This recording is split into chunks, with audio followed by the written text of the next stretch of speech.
Bapak Ibu, kita mendengar pengawal pribadi Raja Salman meninggal karena ditembak. Itu oleh temannya katanya cekcok. Itu kamuflase menurut saya. Berita yang terbaru dan terakhir yang saya dapatkan, itu meninggal karena menghalangi Raja Salman dari upaya pembunuhan. Kenapa diberitakan seperti tadi? Untuk menutupi kebenaran hadis ini. Kalau Raja Salman adalah raja terakhir dari Raja Arab yang apabila meninggal, akan ada 3 putra mahkota yang berselisih. Itu kata Rasulullah SAW. Yaktatilu salatun inda kanzikum. Akan ada 3 orang laki-laki berperang di sekitar kanzun kalian, Ka'bah kalian. Artinya Ka'bah nanti akan berdarah-darah. Masjidil Haram akan berdarah-darah. Kulum ibnu khalifatin, 3-tiganya putra mahkota, anak raja. Sama la yasiru ila wahidin minhum, tapi tidak satu pun dari mereka yang berhasil menjadi raja. Kenapa? Karena yang jadi raja adalah Imam Mahdi. Imam Mahdi, kata Rasulullah, diutus di usia 40 tahun. Ada satu hadis yang mungkin Bapak Ibu pernah mendengar, mudah-mudahan mendengar. Bukan hadis ini kejadian nyata. Kejadian nyata dari Ustaz Zulkifli Muhammad Ali. Boleh saya perdengarkan? Ustaz Zulkifli Muhammad Ali, guru kita semua, semoga Allah menjaga beliau. Allahu yahfazuh. Beliau pernah menyampaikan kepada kita apa yang beliau alami. 2015 Ustaz Zulkifli Muhammad Ali menyampaikan kepada kita kalau beliau mendapatkan WA dari seseorang di Madinah. WA ini berisi pernyataan, Ustaz, saya Fulan bin Fulan, saya tinggal di Madinah sudah 20 tahun. Saya belajar ilmu hadis di Madinah. Kemudian saya berteman dengan seseorang yang ciri-cirinya persis seperti disebutkan Ustaz tentang Imam Mahdi, baik ciri-ciri fisik ataupun ciri-ciri akhlaknya. Semuanya Ustaz ada pada orang ini. Mulai dari alisnya yang indah, lurus, mulai dari warna kulitnya yang hitam, orang Arab, mulai dari tubuhnya tubuh orang Israel, mulai dari hidungnya yang mancung, aknal anfu, mulai dari bariqas sanaya, mulai dari giginya depannya yang jarang, sampai ada tai lalat di pipi kanan, sampai ada tanda kenabian di punduknya, dan kedua pahanya kecil, sampai detail seperti itu. Aku melihatnya Ustaz, 20 tahun aku berkenalan, berteman dengannya, bersahabat dengannya. Dan dia keturunan Rasulullah SAW. Ulama-ulama di Madinah melindungi orang ini. Dan ulama-ulama Madinah mengatakan pada beliau, Anda ini jangan-jangan Imam Mahdi.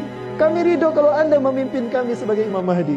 Tapi beliau tawadu mengatakan, Ustaz, lastu mahdian ana ihda minal ansar. Persis seperti apa yang Rasulullah sabdakan. Aku bukan Imam Mahdi. Aku satu dari orang-orang Ansor. Itu nanti ketika dia menolak untuk dibayar. Itu tahun 2015, usianya 35 tahun. 2015, usianya 35 tahun. Sekarang 2019, berarti usianya berapa? 39 tahun. Imam Mahdi dibaiat di usia 40 tahun. Tahun depan, usianya berapa?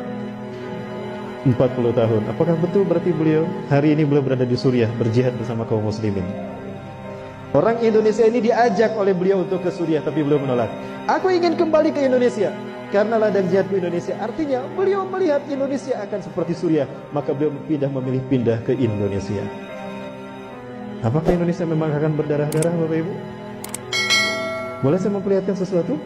Baik, Bapak Ibu, saya perlihatkan sesuatu yang mudah-mudahan ini menjadi cambuk bagi kita untuk kita bersungguh-sungguh untuk kembali bertobat kepada Allah SWT. Amin. Baik Bapak Ibu, ini seorang mahasiswa mengajukan pertanyaan kepada saya dengan mengirimkan ini.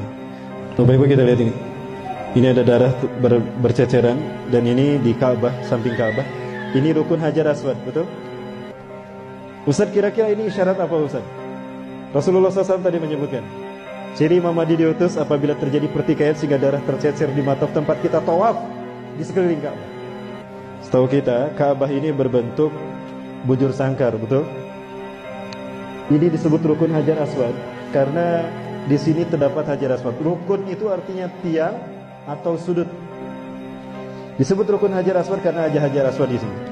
Ini disebut rukun Yamani. Disebut rukun Yamani karena sudutnya mengarah ke Yaman. Yang ini disebut rukun Syami karena mengarah ke Syam, ke Palestina, ke Suriah. Yang ini rukun Iraqi karena mengarah ke Irak. Bapak Ibu, coba kita lihat negara-negara yang ditunjukkan oleh sudut ini. Yaman, Syam, Palestina, Suriah, dan Irak. Bagaimana kondisi negara mereka hari ini? Sudah berdarah-darah belum? Sudah berdarah-darah? Yakin? Sudah berdarah-darah? Sepakat? Kalau ini mengarah ke Yaman dan sudah berdarah-darah, kalau ini mengarah ke Suriah dan sudah berdarah-darah, kalau ini mengarah ke Irak dan sudah berdarah-darah, lalu rukun Hajar Aswad yang ada darahnya tadi mengarah kemana? Mengarah kemana Bapak Ibu? Boleh kita lihat sama-sama ya? Ke Wamena?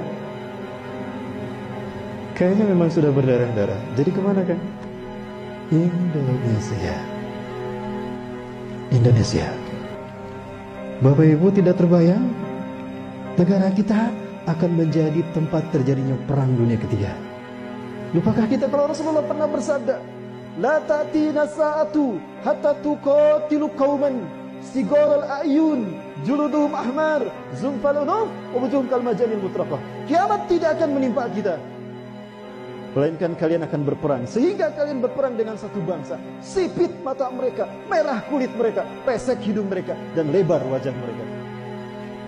Bangsa mana Bapak Ibu? Bangsa mana? Sudah datang belum ke negara kita?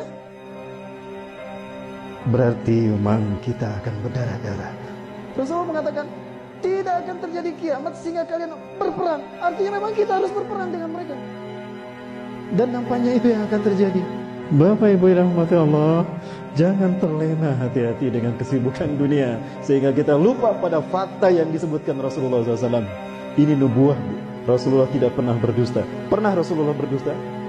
Artinya apa yang dikatakannya terjadi atas izin Allah. Wa ma yantiqu 'anil hawa in huwa illa wahyun yuha.